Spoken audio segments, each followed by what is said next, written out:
Masuk ke kasus satelit bumi.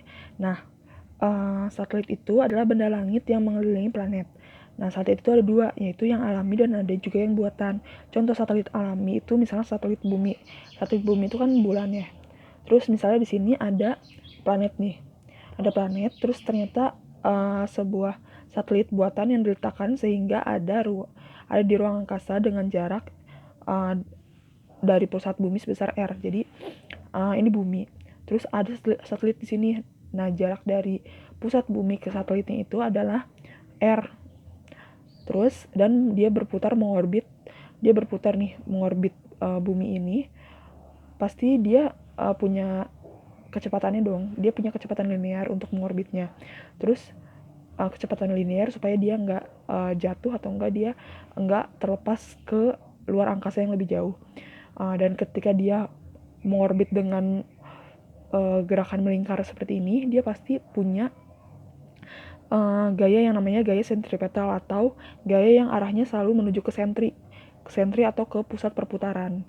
Jadi ya gaya sentripetal ini juga penting karena kalau misalnya dia nggak punya gaya sentripetal, dia bisa aja meleset kemana, dia bisa jatuh ke bumi, dia bisa juga keluar terbang ke yang lebih jauh lagi, ke angkasa yang lebih jauh lagi. Nah, itu gunanya gaya sentripetal. Jadi dia tuh selalu mengarah ke sentri atau ke pusat dari bumi. Terus gaya sentripetal itu kita punya rumusan kalau gaya sentripetal atau F sentripetal adalah M dikali A. Tapi yang tadi aku bilang kalau misalnya A-nya ini tergantung.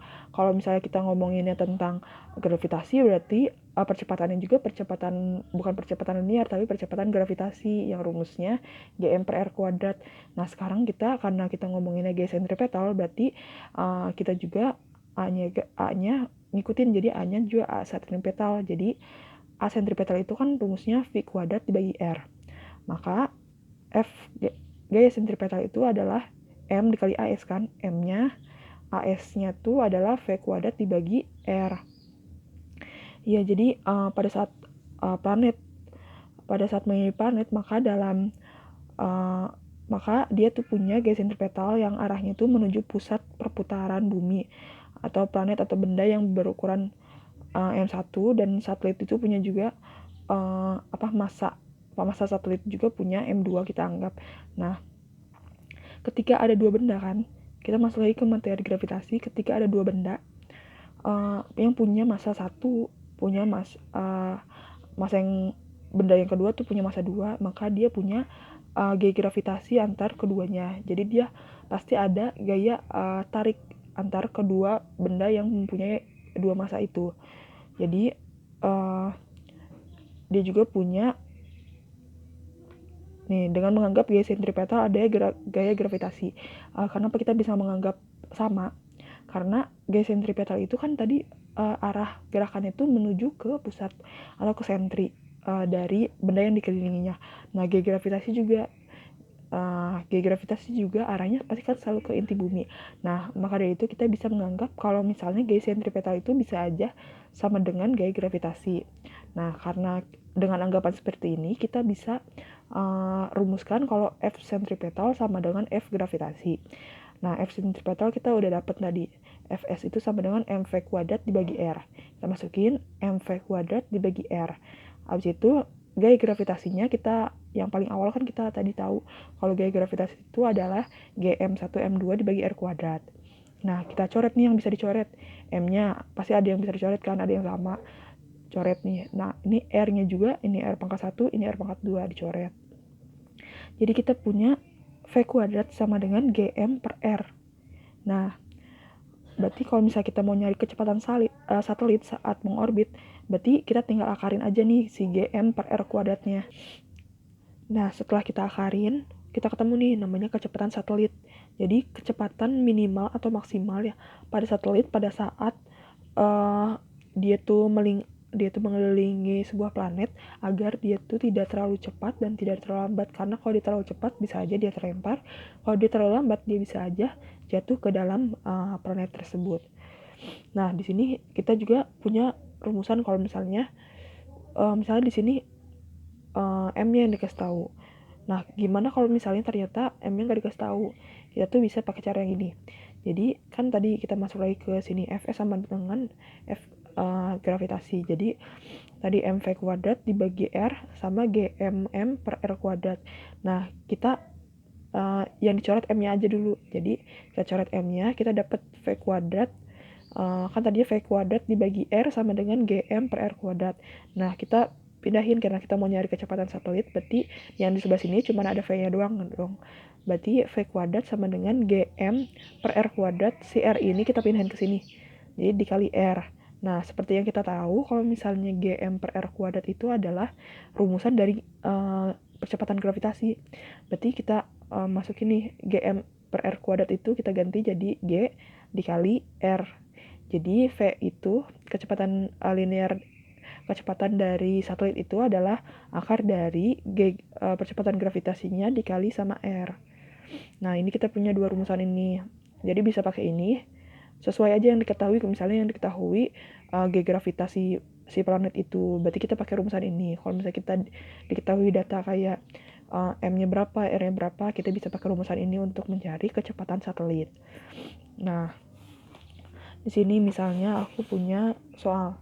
Nih, jika jari-jari bumi itu R-nya adalah 6,4 kali 10 pangkat 6 meter dan percepatan gravitasi di permukaan bumi itu 10 meter per second kuadrat, tentukan kecepatan linear satelit yang mengorbit bumi pada ketinggian R dari permukaan bumi. Ingatnya, R-nya ketinggian itu R dari permukaan bumi, bukan dari inti bumi. Jadi kalau misalnya digambarin ya, misalnya ini bumi nih, ini bumi, aku nggambar setengah aja. Ini bumi, terus abis itu ini pusat buminya. Ini pusat buminya, ini satelit. Nah, kita mau lihat berapa sih kecepatan linear bumi pada ketinggian R. Kita udah dapat informasi R bumi dan juga R dari satelit ke bumi. Nah, untuk kan kita nih kita diketahui lagi. Oh iya, sebelumnya klasifikasiin dulu. Ini kita punya, ini ada R bumi. Ini kita klasifikasiin jadi kan percepatan gravitasi di permukaan bumi. Percepatan gravitasi di permukaan bumi berarti G bumi dong. Kita anggap aja G1. Terus ya jadi kecepatan linear satelit itu adalah kecepatan yang diperkenankan atau diperbolehkan. Jadi nggak boleh kurang dan nggak boleh lebih. Jadi setelah kita tahu ada G1, ada R bumi, terus ada juga pada ketinggian R dari permukaan bumi. Berarti kan ini R dari si satelit. Nah, berarti kita tinggal nyari G satelitnya kan. Berarti G1 atau G bumi dibagi G satelit sama dengan R, karena dia G itu kan berbanding terbalik sama R kuadrat kan. Nih, masuk ini. Nih, G itu GM per R kuadrat. Berarti G itu berbanding terbalik sama R kuadrat. Ya kan? Berarti kalau misalnya di sini aku bandingin G1 sama G2, berarti G1 itu sebandingnya sama R2 karena berbanding terbalik kan. Berarti R2 kuadrat dibagi R1 kuadrat. Nah, G1-nya udah tahu di 10, G2-nya dicari. Terus R2-nya tadi kan 2, jaraknya dari pusat bumi kan R satelit ya. R satelit itu jaraknya dari R ditambah R, berarti 2R. 2R dibagi R, dikuadratin. Nah, dapat deh nanti G buminya adalah 2,5 meter per second kuadrat. Nah, masih belum selesai nih, karena kita tuh butuhnya kecepatan linear dari satelit. Berarti berapa sih kecepatannya? Nah, kan tadi aku bilang cari cara pakai rumus itu tergantung yang diketahui. Yang diketahui kan tadi ada G dan juga ada R. Berarti tinggal langsung aja pakai rumus V sama dengan akar dari GR. G-nya itu adalah 2,5 yang kita udah dapat tadi, G satelit 2,5. Terus R-nya itu kita pakai R bumi. Jadi 6,4 kali 10 pangkat 6.